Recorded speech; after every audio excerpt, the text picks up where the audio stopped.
ഈദ് മുബാറക്. ഈദ് മുബാറക്. പടച്ചോനെ, നിനക്ക് തന്നെടാ പറ്റിയ നല്ലൊരു പെരുന്നാളായിട്ട് പിള്ളേർ പറഞ്ഞപ്പോഴാണ് സംഭവം അറിഞ്ഞത്. എൻ്റെ പൊന്നിക്ക ഒന്നും പറയണ്ട. ഞാൻ ആ പെരുന്നാൾ നിസ്കാരം കഴിഞ്ഞ് രാവിലെ ആ ഷിബുവിൻ്റെ വീട്ടിലെ അവിടെ ഞാനൊരു 8 നാടൻ മുട്ട വേണമെന്ന് പറഞ്ഞിട്ടുണ്ടായിരുന്നു. എന്നാൽ വന്ന വഴിക്ക് അതും മേടിച്ചുകൊണ്ട് വരാമെന്ന് പറഞ്ഞാൽ അവൻ്റെ വീട്ടിൽ കയറി. അവിടെ നിന്ന് കയറി ആ നാടൻ മുട്ടയും മേടിച്ച് ഞാൻ പതുക്കെ ഇറങ്ങി നമ്മുടെ കുട്ടപ്പൻകാവിലില്ലേ അവിടെ ചെന്ന് കഴിഞ്ഞപ്പം ഒരു പിക്കപ്പ് ദേവനാഞ്ഞ് ഇപ്പുറത്തോടെ ഒരു ഓട്ടോക്കാരൻ അവനൊരൊറ്റ വെട്ടീരും വെട്ടിച്ചു. പിക്കപ്പ് നേരെ എൻ്റെ നേരെ വന്നു. ഞാനപ്പോൾ ചാടി പിടിച്ച് ബ്രേക്ക് അങ്ങ് പിടിച്ചു. അപ്പോഴാലോചിച്ച് സംഗതി മുട്ട പൊട്ടിപ്പോയാലോ ഇതേടുത്ത് പിന്നെ ബ്രേക്കിൽ നിന്ന് പിടിവിട്ട് പൊട്ടയെ പിടിച്ചു ഒരൊറ്റ ഇടി. അത് കഴിഞ്ഞ് പിന്നെ അവിടെ നിന്ന് എല്ലാവരും കൂടെ എടുത്ത് തന്നെ ആശുപത്രിയിൽ കൊണ്ടുപോയി. അവിടെ ചെന്ന് എക്സ്റേ സ്കാൻ എന്ന് വേണ്ട സകല നൂലാമാലയും കഴിഞ്ഞ് കഴിഞ്ഞപ്പോൾ ഡോക്ടർ പറഞ്ഞു കൈ ഒടിഞ്ഞു, കാലിന് തലമുടി നാരക പോലത്തെ ഒരു ഹെയർലൈൻ ഫ്രാക്ചർ അതും ഉണ്ടെന്നാണ് പറഞ്ഞത്. എന്തായാലും കൈക്കും പ്ലാസ്റ്റർ ഇട്ടു, കാലും ബാൻഡേജ് ചെയ്തു, 3 ആഴ്ച കാലും പൊക്കി വെച്ചിരുന്നോളാൻ പറഞ്ഞു. പെരുന്നാൾ പോയൊരു പോക്ക് എൻ്റെ പൊന്നിക്ക. ഞാനാണ് ഈ 3-4 പുത്തൻ ഷർട്ട് മേടിച്ചിട്ട് വെച്ചേ. എന്നിട്ട് വണ്ടിക്ക് വല്ലതും പറ്റിയോ? വണ്ടിയുടെ കാര്യമൊന്നും പറയണ്ട, ടോട്ടൽ ലോസ്. അതാ പിക്കപ്പിൽ തന്നെ കയറ്റിയിട്ട് വർക്ക്ഷോപ്പിലേക്ക് കൊണ്ടുപോയി. എന്നിട്ട് ആ മുട്ടയ്ക്ക് എന്തെങ്കിലും പറ്റിയോടാ? കൈക്കും കാലിനെ പറ്റുള്ളൂ, മുട്ട നാട്ടുകാർ കൊണ്ടുപോയി.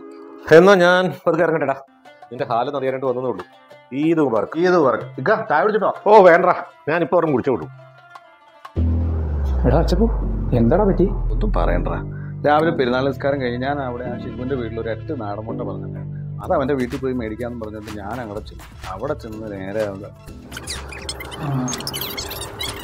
പിന്നെ ആശുപത്രിയിൽ ചെന്ന് സ്കാൻ ചെയ്ത് കഴിഞ്ഞപ്പോൾ കാലിൻ്റെ അടിയിൽ തലമുടിനാരക പോലെ ഒരു ഫ്രാക്ചർ ഉണ്ടെന്നും പറഞ്ഞിട്ട്. അതെ, വണ്ടിക്ക് എന്തെങ്കിലും പറ്റിയോ? പറ്റിയോന്നോ? വണ്ടി ടോട്ടൽ വാഷ് ഔട്ടാണ്. ഓ, മുട്ട പൊട്ടിയോ? കൈക്കും കാലിനും പറ്റി, മുട്ട നാട്ടുകാർ കൊണ്ടുപോയി. ഞാനതറിയാൻ വേണ്ടി വന്നാ. എന്നാ പോട്രാ, ഈദ് മുബാറക്. ഈദ് മുബാറക്. ഡാ ചായ കുടിച്ചിട്ടോടാ? വേണ്ട, ഞാൻ വീട്ടിൽ പോയി കുടിച്ചോളാം. ഈദ് മുബാറക്. അച്ചപ്പോ ഇതെന്നാടേ കാണണേ? ഞാൻ രാവിലെ പള്ളി നിസ്കാരം കഴിഞ്ഞ് നമ്മുടെ ഷിബുവിൻ്റെ അവിടെ ഒരു 8 നാടൻ മുട്ട പറഞ്ഞിട്ടുണ്ട്. അത് കഴിഞ്ഞ് സ്കാൻ ചെയ്ത് അവിടെ മുടിനാരയുടെ പോലെ ഒരു ഫ്രാക്ചർ ഉണ്ടെന്ന് പറഞ്ഞ്. ഓ, എന്നിട്ട് വണ്ടിക്ക് എന്തെങ്കിലും പറ്റുമെന്നല്ലേ? Total wash ഔട്ടാ. അവരെന്നിട്ടാ ബലി. അല്ല, അപ്പം കൈയും കാലേ പൊട്ടിയുള്ളൂ, മുട്ട നാട്ടുകാർ കൊണ്ടുപോയി. അച്ചപ്പോ അത് ഞാൻ അറിയാൻ വേണ്ടി ഒന്നുള്ളൂ. നീ എന്നാ റെസ്റ്റ് എടുക്കുക. ഈദ് മുബാറക്. ഈദ് മുബാറക്. ഡാ ചായ കുടിച്ചിട്ടോടാ? ചായ ഒന്നും വേണ്ട, ഞാൻ ബിരിയാണി കഴിച്ചാ. ഈദ് മുബാറക്. അടച്ചോനതേ വന്നോ അടുത്ത്. ഞാൻ രാവിലെ പള്ളി നിസ്കാരം കഴിഞ്ഞ് നമ്മുടെ ഷിബുവിൻ്റെ വീട്ടിൽ 8 നാടൻ കോഴി മുട്ട പറഞ്ഞിട്ടുണ്ടായിരുന്നു. അത് മേടിക്കാൻ വേണ്ടി സൂട്ടും അത് കഴിഞ്ഞ് ആശുപത്രി കൊണ്ടുപോയി ചെന്ന് കഴിഞ്ഞ് സ്കാൻ ചെയ്ത് കഴിഞ്ഞപ്പോൾ തലമുടി നാരക പോലെ ഒരു സാധനം ഉണ്ടെന്ന് പറഞ്ഞു. ഓ, അപ്പോൾ വാ. വണ്ടി ടോട്ടൽ വാഷ് ഔട്ട്. ആ പിക്കപ്പിൽ തന്നെ കയറ്റിയിട്ട് കൊണ്ടുപോയി. മുട്ട പൊട്ടിയില്ല, കൈയും കാലേ പൊട്ടിയുള്ളൂ, മുട്ട നാട്ടുകാർ കൊണ്ടുപോയി. ഈദ് മുബാറക്. ഇവന് തന്നെ പറ്റിയ മട്ടായോ? ഞാനിത് അറിയാൻ വേണ്ടി വന്നാ. ഈദ് മുബാറക്. ഞാൻ പോട്ടാ. ചായ കുടിച്ചിട്ട് പോടാ. ചായ വേണ്ട, എനിക്ക് സ്നേഹം വരുന്നുണ്ട്, ഞാൻ അങ്ങോട്ട് പോവാ. ഈദ് മുബാറക്.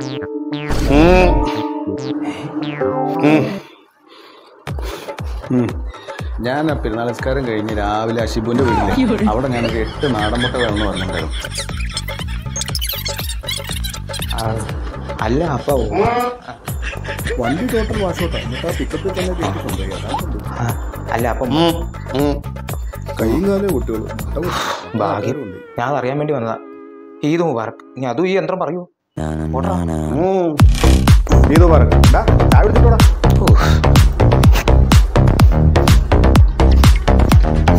ആ, വണ്ടി ഇടിച്ചറിഞ്ഞിട്ട് വന്ന ആളാണോ? വേഗം ചെല്ലി. ഞാൻ നമസ്കാരം കഴിഞ്ഞ് രാവിലെ ആ ഷിബുവിൻ്റെ വീട്ടിലെ അവിടെ ഞാനൊരു 8 നാടൻ മുട്ട വേണമെന്ന് പറഞ്ഞിട്ടുണ്ടായിരുന്നു. എന്നാൽ വന്ന വഴിക്ക് അതും മേടിച്ചു.